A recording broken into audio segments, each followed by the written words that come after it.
Hola amigos, ¿cómo están? Bueno, hoy vamos a tener algo súper delicioso. Es un pollo portugués. Les va a gustar mucho. Tenemos todos los ingredientes listos, así que vamos a comenzar.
Bueno amigos, eso ha sido todo por hoy.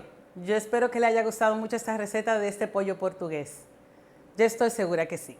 Bueno, recuerden que la receta completa va a estar en la descripción del video abajo. No olviden compartir, darle like y para la próxima nos vemos aquí en Joca's Kitchen.